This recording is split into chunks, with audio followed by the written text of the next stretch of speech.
बाड़मेर के विकास पुरुष कहे जाने वाले स्वर्गीय तन सिंह चौहान की प्रथम पुण्यतिथि पर उनके दोनों बेटों ने इतिहास रच लिया है। तकरीबन 1 करोड़ के जनसेवा के कार्यों का उद्घाटन करवाया है। नेताओं के साथ ही आम लोगों के साथ दोनों बेटे हमारे साथ मौजूद है। हम जानते हैं कि आज किस तरीके से पहला साल गुजरा और क्या सीख दी गई थी जिसे वो आगे बढ़ा रहे हैं। सबसे पहले जोगेंद्र सिंह जी से बात करते हैं। जोगेंद्र सिंह जी, 1 साल पूरा होने को कितना कठिन था? कठिन तो उनके गुजरने के बाद फिर हमने, जैसे हमारे को था ये चल रहा था, तो हमने सबसे पहले तो ये पुण्यतिथि का जो कार्यक्रम रखा, उसमें हमने फिर पापा के याद में पापा को हमेशा पुलिस से बहुत बड़ा लगाव था, हमेशा उनका आईएएस आईपीएस से बहुत। तो फिर ये पुलिस सदन में जहाँ अपन अभी बैठे हैं, तो ये पुलिस सदन बनाया उनके नाम से ही। उसके बाद हमने गौशाला में पापा के नाम से उनकी स्मृति द्वार बनाया। फिर गांधीनगर वाला रोड का नामकरण हो गया। आज श्रद्धांजलि सभा भी रखी। फिर युवाओं ने ब्लड डोनेशन का जो रखा आज, वो कर तकरीबन अराउंड 600 यूनिट। उसके बाद उन्होंने पीएमओ ने मना कर दिया, अभी उनके पास कैपेसिटी नहीं थी। सर, जिस वक्त अपन जहां हम खड़े हैं वो ये जो पुलिस लाइन का है, जब आप आए थे पहली बार तो यहाँ का क्या दृश्य था और आज कैसे दृश्य चेंज हो गया? यहाँ एकदम कचरा टाइप का कुछ रखा उनका, ज़्यादा पुलिस लाइन का ऐसा था। उसके बाद जब इन्होंने ये अमर ज्योति उद्यान इन्होंने बनाया था और टैंक रखा था, उसके बाद आईजी साहब और आए थे, तो उनके साहब को देखा वो सर्किट हाउस जा रहे थे बार बार और आ रहे थे, तो हमने सोचा कि क्यों नहीं पापा के याद में ऐसा एक स्मृति उद्यान बना दें, जैसे स्मृति ये सदन बना लें, तो उसके हिसाब से। राजेंद्र सिंह जी से बात करते हैं। राजेंद्र सिंह जी, कितना बड़ा आज लोगों का, जिस तरीके से आप सुबह से शाम तक के कार्यक्रम थे, काफ़ी कार्यक्रम थे, लोगों का कितना बड़ा उत्साह था, उसे देखकर क्या लगता है? लोगों का भारी उत्साह था, आप देखने को मिला। 36 की 36 कौम आज मौजूद थी उस पंडाल में, और सुबह 9 बजे रक्तदान चालू हो गया था। भारी तादाद में लोग आ रहे थे और इतने प्रोग्राम थे आज, सब के सब लोगों ने बहुत अच्छी तरह से अटेंड किए। और उनके लिए तो जितना हम कर पाए वो कम है साहब, क्योंकि वो ऐसी शख्सियत थी जो कभी, उनके लिए जितना कम करे उतना कम है सब। तो सर, क्या सीख दी जिसे आप आगे बढ़ा रहे हैं? कौन सी बातें आपको याद आती है जो आपको बहुत चीज़ें सिखाती हैं? उनका हमेशा था कि गरीबों के हमेशा उनके साथ न्याय करो, उनके साथ सपोर्ट करो, मतलब सबको लेके साथ चलो, सबको, किसी का मतलब आपस में भाईचारा हो, सब बढ़ाते रहो।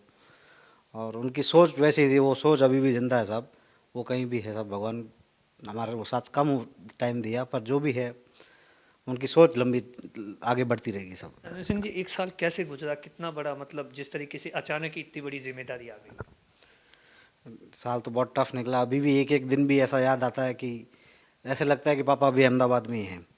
ऐसा कभी महसूस नहीं हुआ कि पापा अब ऐसा है, पर भाई साहब ने बहुत अच्छे समय से हम सबको संभाल लिया, पूरे परिवार को, प्लस सामाजिक जिम्मेदारियां भी पूरे अच्छे से संभाल ली।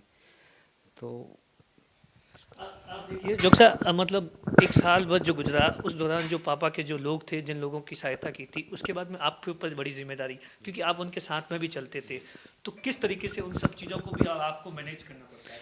नहीं, जैसे पापा का था, जैसे मेरे को लगभग 2-3 सालों से बिजनेस में तो था ही। बिजनेस जैसे छोटा ये देख लेता है पूरा ऑफिस का और सब काम। तो जैसे 2 साल से वो लगातार मेरे को साथ रखते थे, जहाँ भी जाना है, मिलना, कौन का है। तो 2 सालों में मैंने भी उनसे उनके साथ रह रह के ये सीख लिया था वो कैसे काम करते हैं, क्या करते हैं, कैसे वो आईएएस आईपीएस से मिलते हैं, क्या बात करते हैं। तो मैं धीरे धीरे धीरे अभी अभी उनके धीरे धीरे मैं उनके चलते हुए उनके देख रहा हूँ कैसे कैसे करना।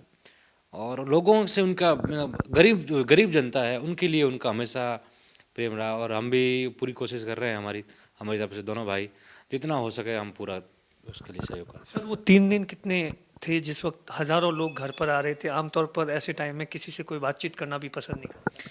नहीं, वो आप लोगों ने सबने देखा था उस टाइम। जैसे हमने डॉक्टर अहमदाबाद से निकले थे, तो डॉक्टर ने बोला था शायद आप बाड़मेर तक शायद ही मतलब पहुंच पाएंगे, क्योंकि उस टाइम क्रिटिकल कंडीशन था। बट जैसे ही बाड़मेर में पहुंचे, तो वो ऑटोमेटिकली खुद बेड से निकल के खुद अपने रूम में गए। उसके बाद जितने भी लोग, हज़ार डेली कम से कम 3-4 हज़ार लोग आते थे मिलने, सबको बाई नेम पहचानते थे और सबको बोले इनको खाना खिलाओ, चाय पिलाओ। खाने को लेकर विशेष लगा। खाने का उनका बहुत, मतलब कोई भी आए उनका भूखा कोई नहीं जाएगा। मतलब आज तक उनका रहा कि मतलब कोई भी घर में आए, अपन कैसा भी हो, उनको खाना खिला के हमेशा भेजिए। आज आपने वो परंपरा निभा दी जो पापा निभाते थे। कभी मंच पर नहीं बैठे थे, आज भी आप मंच पर नजर नहीं आए। मंच पे ऐसे मैं कभी बैठा है वैसे भी, और पापा का भी यही था, जब अपना जो भी करो अपने बैक डोर से, आप देखिए रास्ता जो ट्रस्ट बनाया गया है उसका क्या उद्देश्य है? ट्रस्ट का यही उद्देश्य है, जो उनके अधूरे सपने रह गए थे, जैसे शिक्षा के, चिकित्सा, जिस जिस फील्ड में मतलब लोगों का भला कर सके, उस नाम से आज पापा के नाम से ट्रस्ट बना दिया है। स्वर्गीय तन सिंह जी, भामाशाह तन सिंह चौहान जन सेवा संस्थान के नाम से ट्रस्ट चालू किया है, जिसमें जन सेवा के पूरे कार्य होंगे और आम लोगों तक जो भी पहुंच पाए उनकी बेसिक सुविधा वगैरह सब देंगे सब। रास्ता जो स्टेडियम का एक पार्ट गोद लिया गया है उसमें किस तरीके से डेवलपमेंट कराकर लोगों के जो एक स्वास्थ्य को लेकर हमेशा से कंसर्न रहता है, लोग काफ़ी एक्टिव हैं। उसमें दोनों भाइयों ने ये सोचा है कि जैसे पापा के नाम से अभी तन सिंह चौहान स्मृति उद्यान बनाया है, उसको नाम दिया है, उसमें हम अलग अलग टाइप के योगा सेंटर, जिम्नेजियम, इस टाइप का और अच्छा कुछ नया बाड़मेर के लिए लेके आएंगे।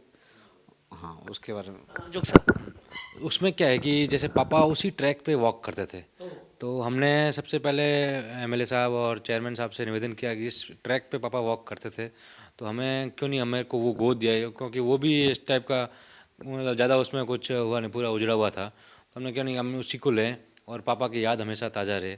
तो जो लोग पापा के साथ वॉक करते थे वो लोगों के हमेशा मन में उनका हमेशा वो जन्म में रहे, तो इसलिए हम उसमें रहेंगे। अभी बाड़मेर की आम जनता से भी हम पूछ रहे हैं कि उसमें क्या करना चाहिए बाड़मेर।